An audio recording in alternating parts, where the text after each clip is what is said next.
appeler les forces de l'ordre. Mais comme c'est les forces de l'ordre eux-mêmes qui sont stationnés devant l'ambassade de France, la vigilance de Keïta, ils ont tous leur téléphone, ils suivent Keïta.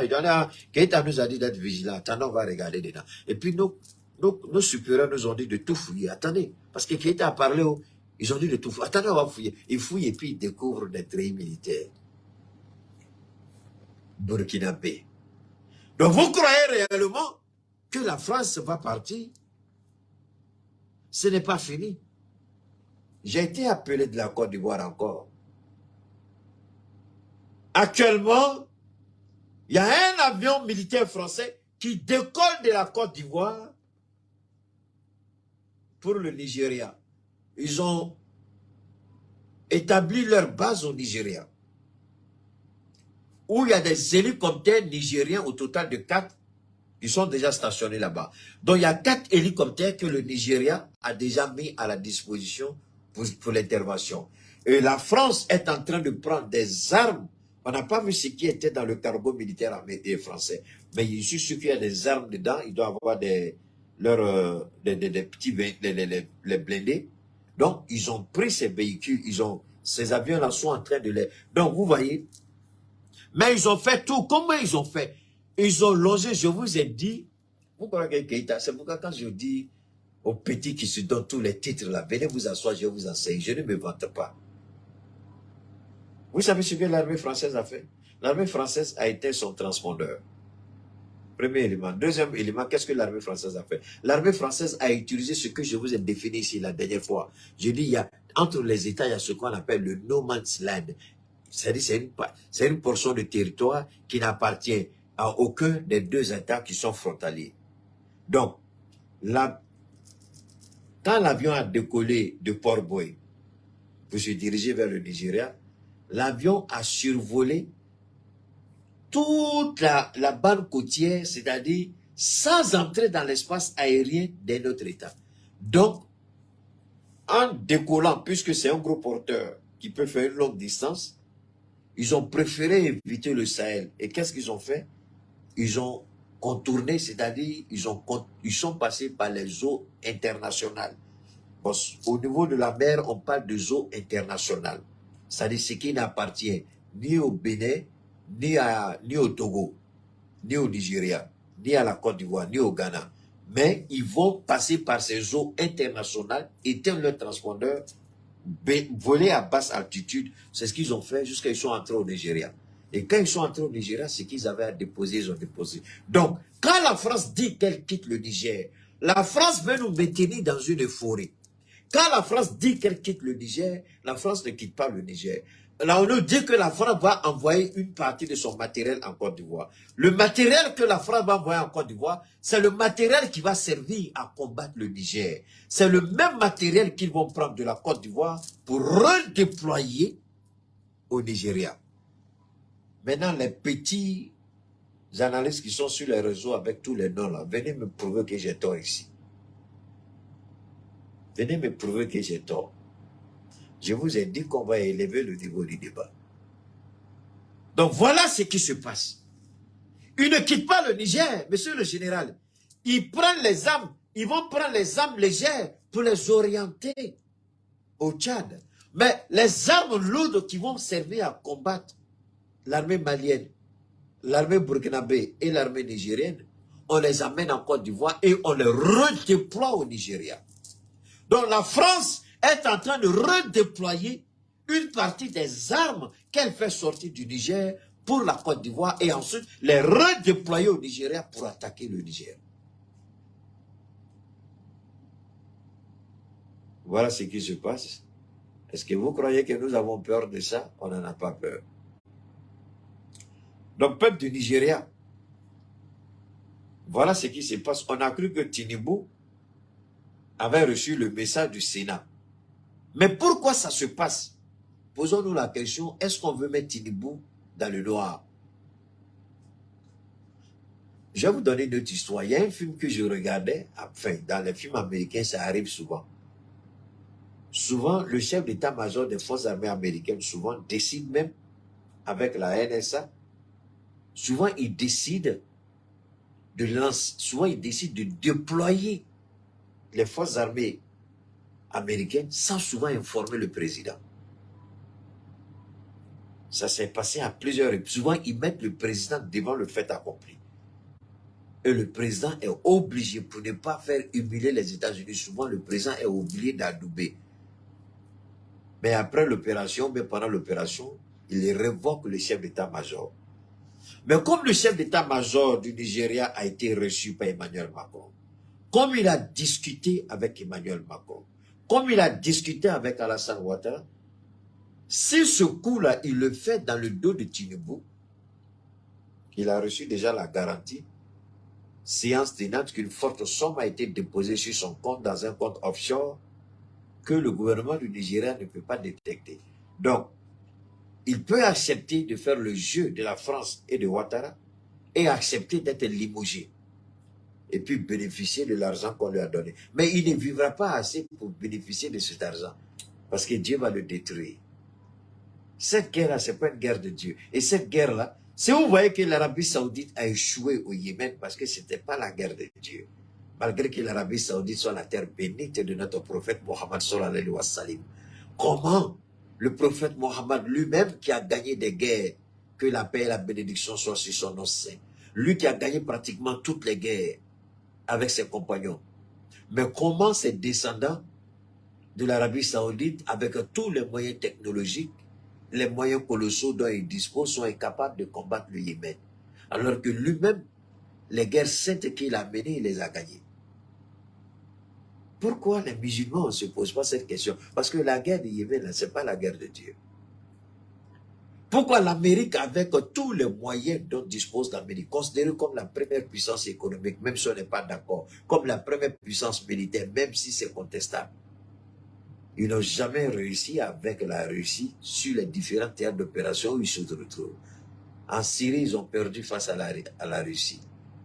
Il y a d'autres pays encore. La seule fois où les Américains ont gagné, c'est quand ils ont manipulé Gorbatchev.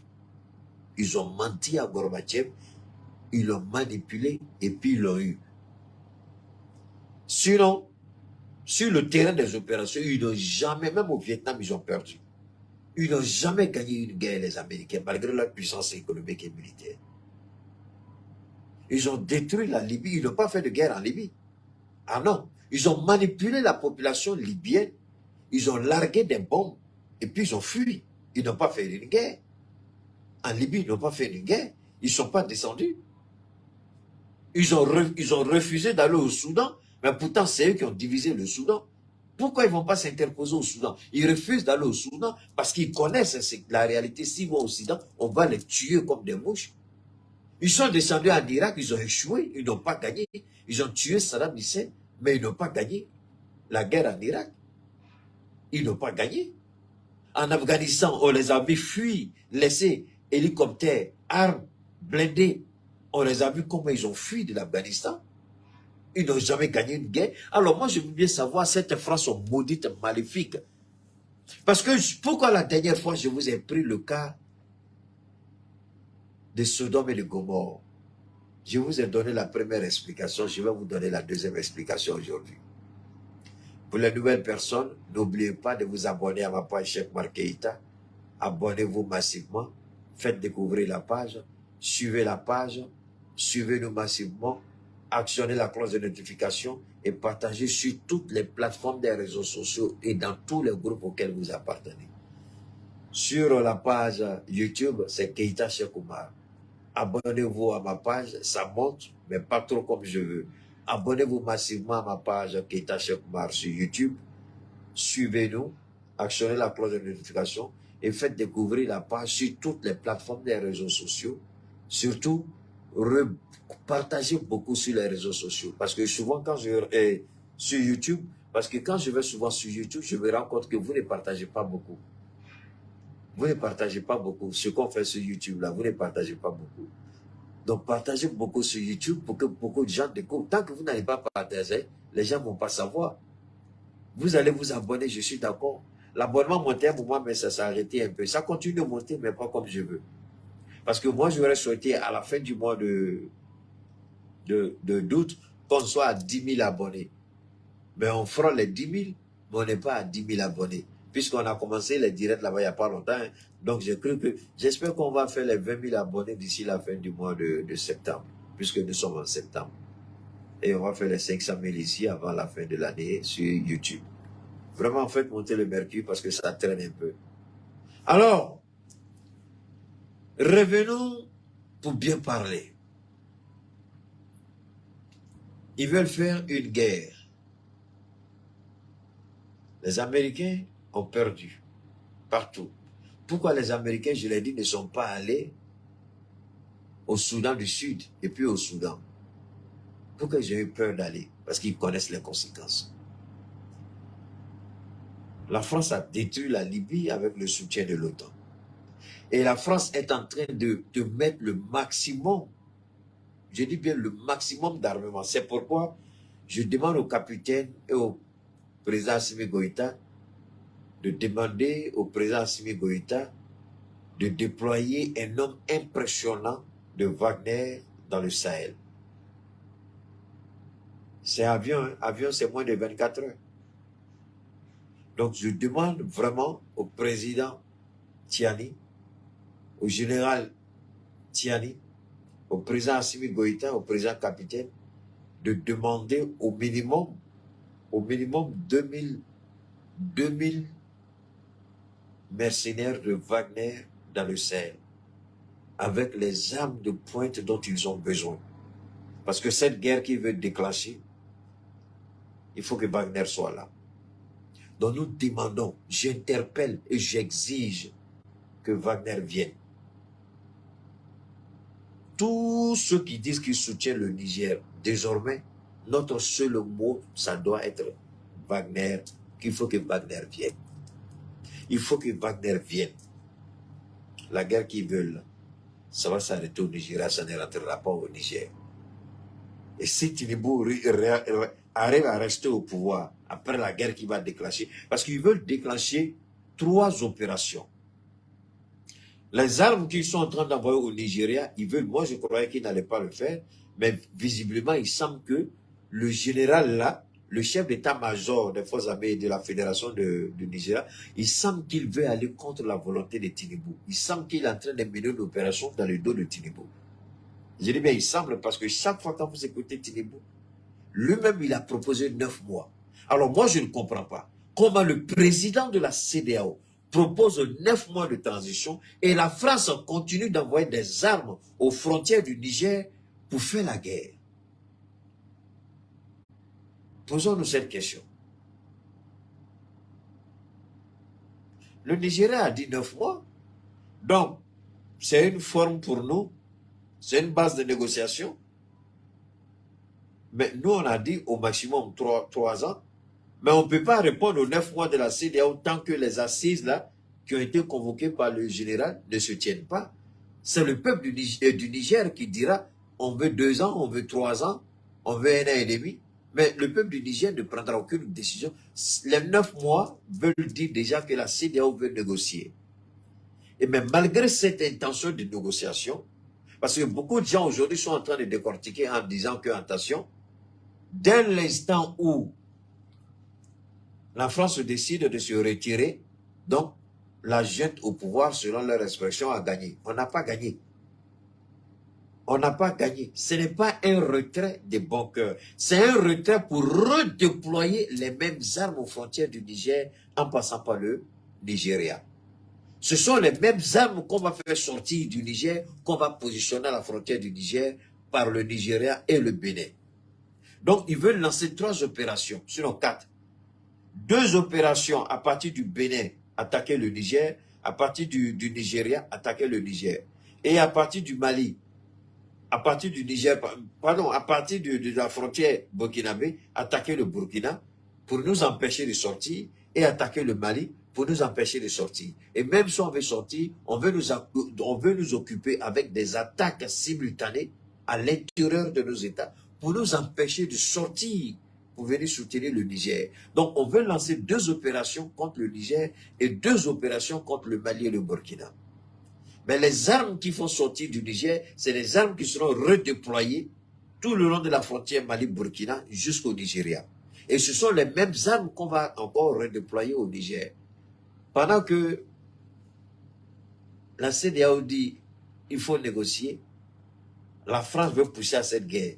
Maintenant, comme je ne vous ai pas donné la définition, pardon, la deuxième explication de Sodome et de Gomorrhe, je vais vous la donner pour ceux qui sont restés, vous allez gagner énormément. Continuez de partager et de vous abonner. Continuez de partager dans les groupes WhatsApp et sur toutes les plateformes. Abonnez-vous, abonnez-vous, suivez-nous, suivez-nous, aimez, aimez, poussez les pouces bleus. YouTube, je vous en prie, partagez beaucoup parce que vous ne partagez pas là-bas. Je le sais parce que quand je rentre dans YouTube, je ne vois pas vos partages. Ce sont mes propres partages que je vois sur mes vidéos, mais vous ne partagez pas beaucoup au niveau de YouTube. Alors donc, Sodome et Gomorrhe. Certains pourraient dire grande révélation, mais non. Je ne fais que réactualiser la parole de Dieu sur ce qui va arriver à la France. Ça veut dire quoi? Dieu a envoyé 3 anges que je vous ai expliqué la dernière fois. Et Abraham a discuté avec le chef de mission des anges. Ils ont même discuté, ils ont même négocié. Mais à cause du comportement de Sodome et de Gomorrhe, Dieu a sauvé Lot et ses filles. Sa femme qui est restée récalcitrante et rebelle a été tuée. De la manière dont la femme de Lot a été récalcitrante, rebelle, qui ne voulait pas tourner son dos au mépris de Dieu. C'est comme ça que Dieu va détruire Alassane Ouattara. C'est-à-dire, de la même manière que la femme de Lot est devenue une statue, c'est comme ça que le pouvoir, et puis ça a fondu. Je vais mettre les choses en connexion pour que vous compreniez bien. Je vous ai dit, quand vous finissez de prier, tapez, levez-vous, et puis la natte, vous tapez, vous dites la poussière qui sort, les grains de sable qui tombent, que le pouvoir d'Alassane soit effrité comme ça. Maintenant, vous les mettez en rapport avec la femme de Lot, qui est devenue une statue qui s'est effritée après. Parce qu'Alassane Ouattara, il soutient Macron. Et la femme de Lot avait toujours le regard sur les pratiques de la sodomie. C'est pourquoi Dieu, les gens parlent de sodomisation à cause de Sodome et de Gomorrhe. Donc comment la France sera détruite? Parce que Dieu a dit, je suis contre cette pratique. Et c'est cette pratique-là qui s'élève aujourd'hui contre l'autorité de Dieu établie au Niger. Maintenant, je rentre dans le spirituel. Je vous parle aujourd'hui de ce qui est arrivé à Sodome et Gomorrhe. Voilà pourquoi j'ai dit, le Niger sera leur tombe. Et tous ceux qui vont prendre les armes contre le Mali, contre le Burkina, contre le Niger, Dieu va les traiter comme il a traité Sodome et Gomorrhe. Ils vont périr par le feu.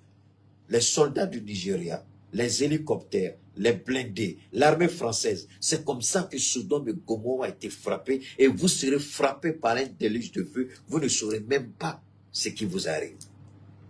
Et de la manière dont la femme de Lot est devenue une statue, Ouattara, la malédiction de l'homme de Dieu que j'ai fait écouter tout à l'heure pendant mon introduction, c'est comme ça que Ouattara sera.